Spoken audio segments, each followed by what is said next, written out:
Hey, what's up everybody? Welcome back. It's Brandon with Campbell Fitness, and today I'd like to talk about healthy versus unhealthy or clean versus dirty food types and if we should still classify them as those or not. And the reason I'd like to discuss this today is I think it still boils down to the fact that there is still a very big misunderstanding about what dieting entails. So for the average person, if you were to ask them, what does a diet include, they would probably tell you healthy or clean eating as well as a lot of cardio. And while true, those two things can play huge roles in weight loss, it's not necessarily the only way to go about it.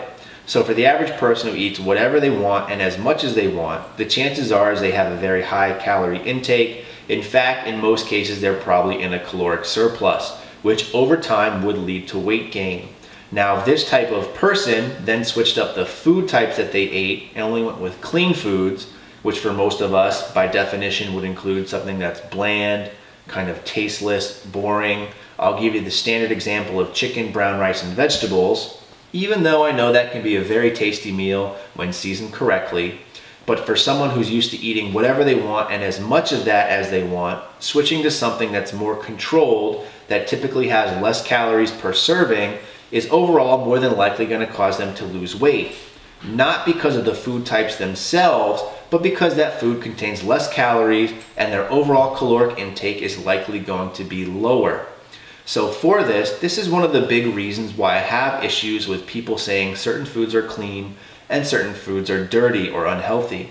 So when most people say this about a food type, saying they're dirty, it's more than likely because they're very high in calories, maybe they're high in fat, maybe they're high in carbs if someone doesn't like carbs. Maybe they have a lot of sugar content in them, maybe they're a refined carbohydrate, whatever it is.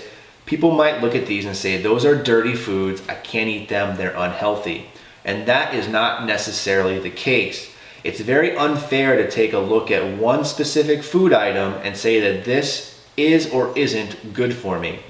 The reason being is if you've been watching my other videos on this channel up to this point, we've been talking about how everything that we do has a cumulative effect, which means it's more than just one factor that comes into play. And the same thing is very true of not only the food types that you eat, but the meals themselves. So oftentimes in the cooking videos I do, I get a lot of comments from people saying certain things about the profiles of the nutrients in them. Maybe, oh, that's not enough calories or it's too many calories. Same thing with, oh, it's too much protein or not enough protein, too high fat, too low fat. And they say, you can't eat this, it's bad, it's unhealthy. And I come back and I say, look, I understand that it appears that way, but in order to really judge someone's diet and their overall lifestyle, you can't just take a snapshot of one small piece of the puzzle. Instead, what you need to do is you take a look at the broader range. So yes, a certain meal I might have a lot of fat in it, but being someone who follows flexible dieting, or if it fits your macros, I have about 20 to 30% of my daily overall intake catered for fat only. So if I have one really high fat meal, chances are the rest of my meals throughout the day aren't going to include as much fat, or vice versa. If I have a low fat meal to begin with or a low carb meal to begin with, chances are the other meals in my day are going to compensate for that, because by the end of the day, I'm going to ensure that I'm hitting my daily numbers. So for me, when I look at a certain food type, whether it's healthy or unhealthy by other people's standards, what I take a look at is how it fits into my daily goals.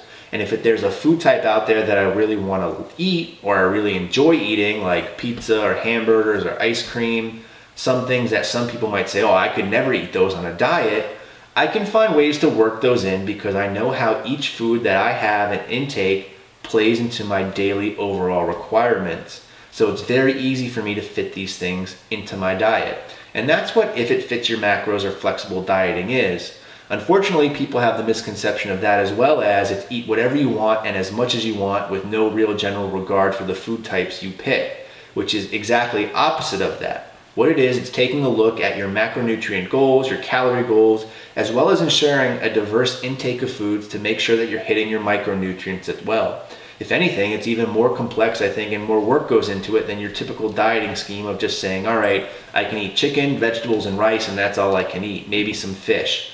So, as far as this goes, calling foods healthy or unhealthy, and same thing with meals, it's not necessarily fair to not only the food itself, but not fair to you. And that's why, again, a lot of diets fail, as we talked about in other videos here, because they're not realistic for people. The key to a good diet is enjoying the food you like, in moderation of course, knowing how those foods affect your daily goals, and moving on and still making sure that you're hitting the numbers you want to hit to ensure you're either weight gain or weight loss.